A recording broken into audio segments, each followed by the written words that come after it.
just stumbled upon my very first Starbucks here in Singapore. Pretty much less than 5-minute walking from my hotel. My other goal, hopefully, is to try to hit every single Starbucks, which just for the fun of it, maybe not necessarily buy, but there's about 25 locations. I know Starbucks is not everybody's cup of tea, no pun intended, because I just got my hot tea with Starbucks. Spent one of my few first dollars, Singapore dollars. Just FYI, since I'm already at one of the Starbucks here, if you have a Starbucks gift card that's US, most Singapore Starbucks locations will not accept your dollars. You either have to buy a gift card if you are trying to earn points.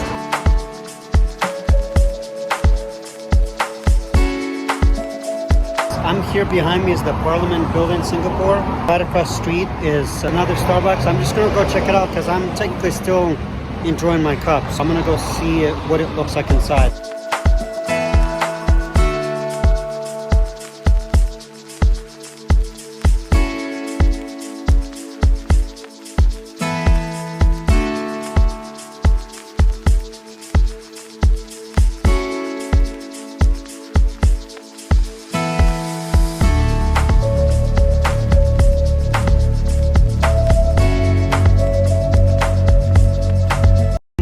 Third Starbucks now out of 25, and guess what's behind me?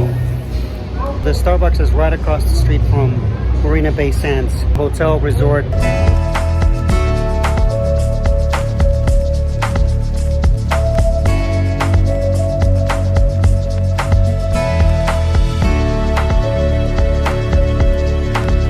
I decided to have a little chocolate mousse cake. It's a signature mousse cake from Starbucks, located right here across the street from Marina Bay Sands. I'm gonna enjoy it while I enjoy the view. Hey guys, I finally made it to my next Starbucks location.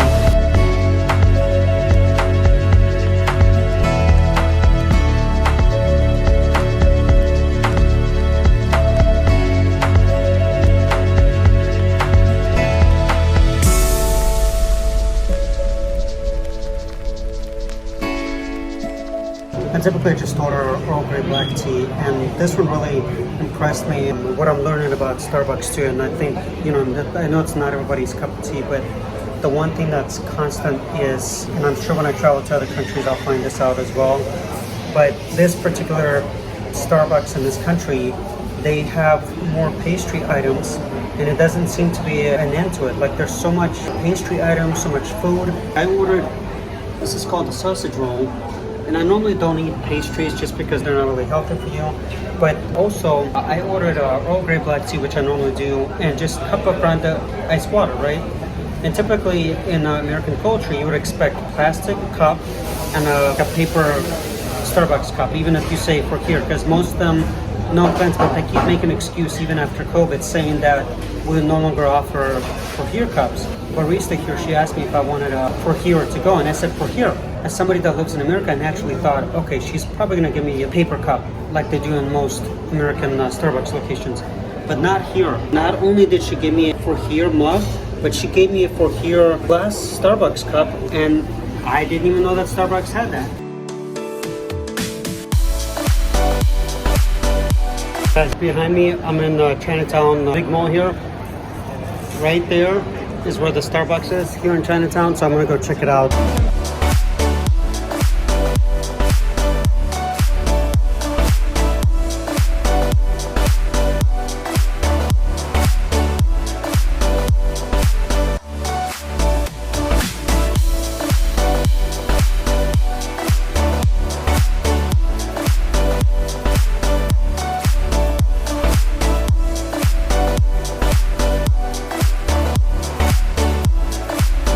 Guys, just a little disclaimer, if you do come to this particular Starbucks in Singapore that is in Skyrise office building, you have to go through this little hallway, depending on which way you come from, because there's also that way you could go through. When you come down, you want to go through this hallway.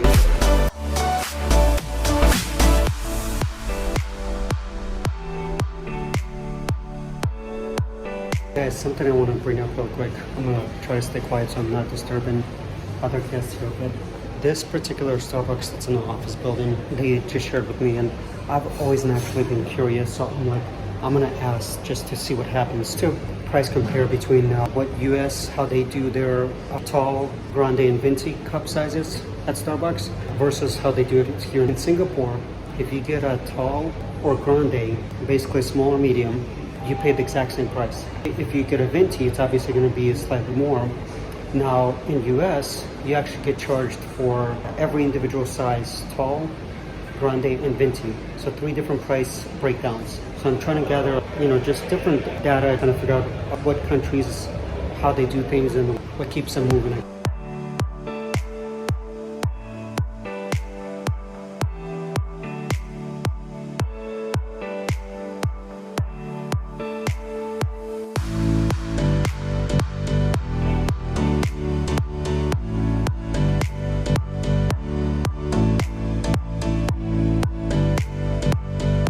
Alright guys, as I'm continuing exploring another Starbucks that I just went into not that far from where the previous Starbucks I was just at, probably walk-wise maybe 5 minutes.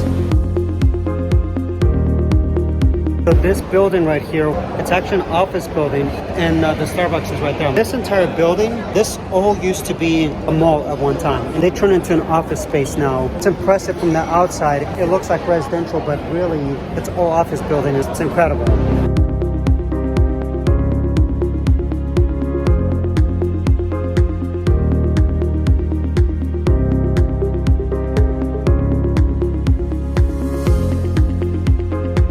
Behind me is a bus stop. I'm probably about 55 minutes away. Again, I walk around just looking for things just to feel for how the locals live here. And lo and behold, look what I found. It's closed, so let me at least look through the window to see what it looks like on the inside.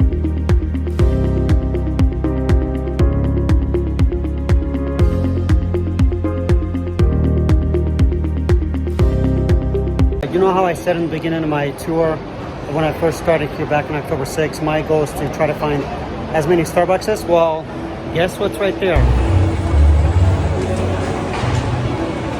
Guys, there's the Starbucks right there. It actually says the letter R on it. Basically, they source some of the rarest coffees in the world, and a lot of them have their own pastry shops that they bake things in-house.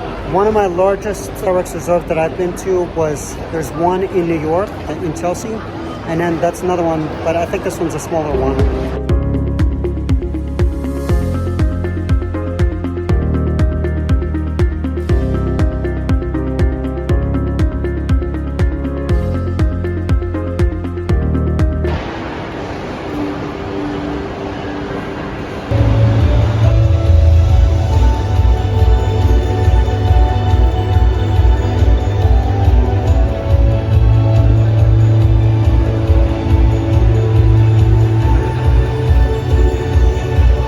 This is called the Raffles City Mall. Lo and behold, what do I find? Another Starbucks. I'm gonna go check it out.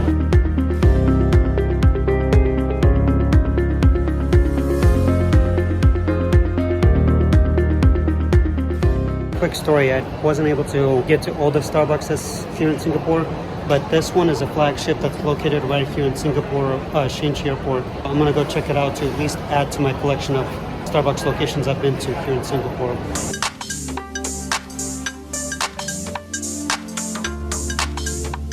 Alright guys, I hit the mother load, I think, of Starbucks here in Singapore at the Chantilly Airport. This is Starbucks Reserve.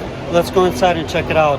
Reserves typically are always a little bit nicer, and as I've mentioned before in my previous videos, Reserve, the meaning behind that word is mainly they source some of the rarest coffees and other items